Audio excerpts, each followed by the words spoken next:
రాత్రి 10ంటికి నువ్వు మెసేజ్ చూసుకుంటున్నావు అబ్బా ఆఫీస్ నుంచి రేపు ఇంటర్వ్యూ కోసం అని 10 అయింది ఇంక పడుకో అంటే నీ జీవితాన్ని నువ్వు ఫుల్ఫిల్ చేసుకోవడానికి మ్యారిటల్ అలయన్స్ అవసరం లేదు ఇవాళ. నీకు ఇతరత్ర కెమెరా మీద ఉన్న కాన్సన్ట్రేషను, నీకు హాల్ మీద ఉన్న కాన్సన్ట్రేషను, మేకప్ల మీద ఉన్న కాన్సన్ట్రేషను, అదేదో వాడితో 1 గంట 2 గంటల లోంచి పొసెసివ్ నుంచి అనుమానం నుంచి అహంకారం. ఇది సీరియస్. పెళ్లి సరే, లవ్ అనేది వదిలేండి. లవ్ అసలు మీరు అంటున్నారు లేదు అని, బట్ నేను అంటున్నాను అందరూ అలాగే ఉండరు. కొంతమంది ఓకే దానికోసం కూడా ఉంటారు అనేది, ఓకే అది ఎప్పటికీ తెగదు అనేది నాకు అర్థమైంది. నెక్స్ట్ పెళ్లి చేసుకోవాలా వద్దా? పెళ్లి చేసుకుంటే ఎలా చేసుకోవాలి? నేనేదో వద్దంటాను. కానీ మీరు చేసుకున్నారు. చేసుకోవడానికి ఇప్పుడు ఎలా ఉంటుందంటే, ఓ దారిలో ఒకడు వెళ్తున్నాడు, వెళ్ళిన తర్వాత గతుకులతో చివరికి వెళ్ళాడు. వెనకలోడికి ఏం చెప్తాడు? అరే నా బతుకులు అలాగే ఉందని నువ్వు రావంటాడా? నువ్వేనా కనీసం వేరేగా ఉండమంటాడా?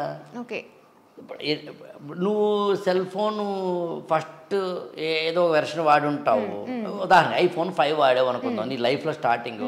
ఇవాళ కూడా iPhone 5 తోటి ఉంటావా? 15 ఎంత వస్తుంది కదా. అలా నేను 20 ఏళ్ళకి 23 ఏళ్ల కింద పెళ్లి చేసుకున్నాను. నా జనరేషన్ అది. నేను మాట్లాడితే 2023లో. మా నాన్నగారు పెళ్ళి 20 ఏళ్ల లోపు అయిపోయిందమ్మా. మా నాన్నగారి పెళ్ళి 18 ఏళ్ళకి అయిపోయిందమ్మా. ఆయన తాతగారు ఉంటారు కదా, మా ముత్తాతలు 60లో పెళ్ళి ఎప్పుడైంది అనుకుంటున్నావు? 1960 ఆ ప్రాంతంలో 16 ఏళ్ళకి అయిపోయింది. ఇప్పుడు కూడా నన్ను అప్పుడు చేసుకోమంటావా? అలా వెర్షన్స్ మారుతున్నాయి కదా. 16 నుంచి 18, 20, 27, 30 వచ్చింది కదా. ఇప్పుడు ఎక్స్పైరీ వచ్చిందంటే నేను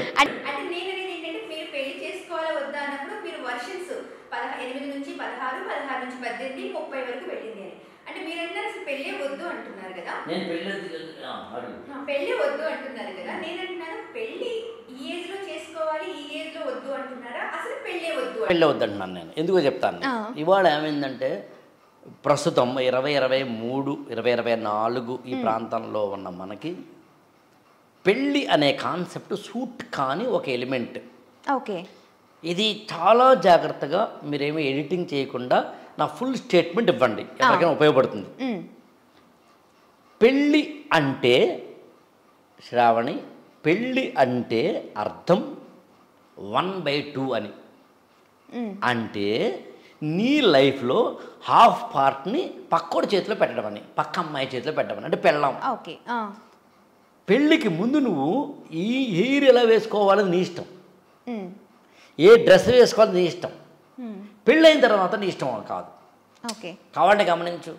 నువ్వు నీ యొక్క పెళ్ళై, ఉదాహరణ పెళ్ళి ఇప్పుడు 5 ఏళ్ళు అయింది అనుకుందాం.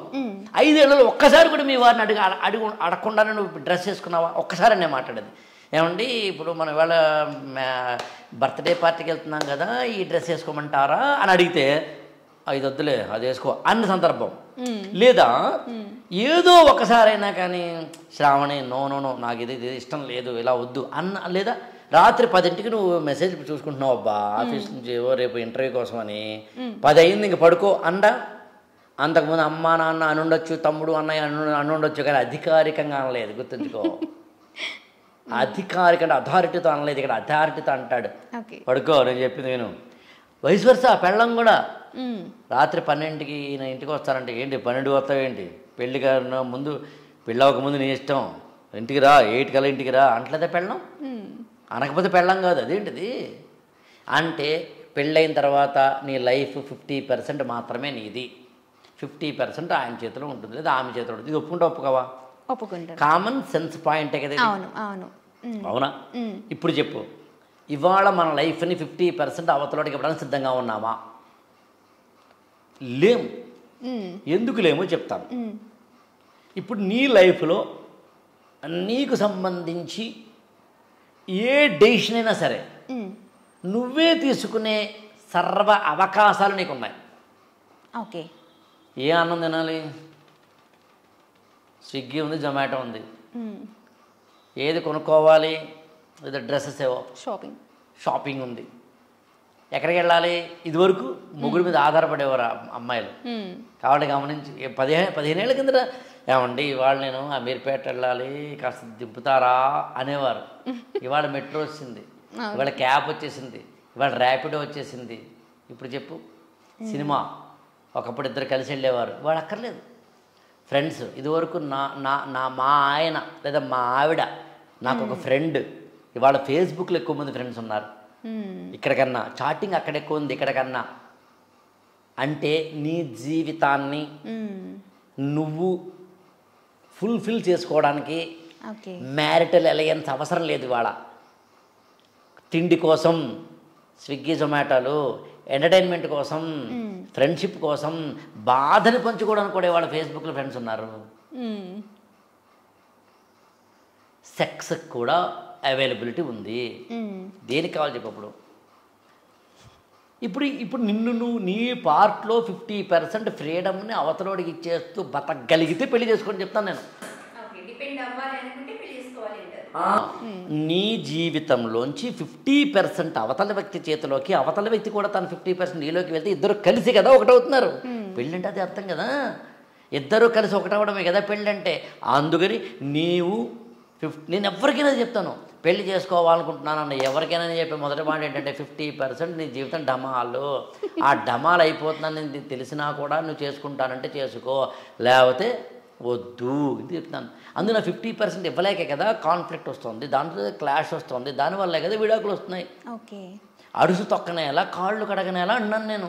ముందు తెలుసుకో, నీ ప్రీ వెడ్డింగ్ షూట్ మీద ఉన్నంత కాన్సన్ట్రేషను, నీకు ఇతరత్ర కెమెరా మీద ఉన్న కాన్సన్ట్రేషను, నీకు హాల్ మీద ఉన్న కాన్సన్ట్రేషను, మేకప్ల మీద ఉన్న కాన్సన్ట్రేషను, అదేదో వాడితో 1 గంట 2 గంటలో కూర్చుని ఆ అమ్మాయితోటి కానీ కూర్చుని వాళ్ళ మంత్రి సూట్ అవుతుందా లేదని కావాలంటే నాలాంటి పెద్దవాళ్ళ ముందు కూర్చుని నేను 5 ప్రశ్నలు అడిగితే తెలిసిపోతున్నా మా పెద్ద ఇందులో ఇదేముంది.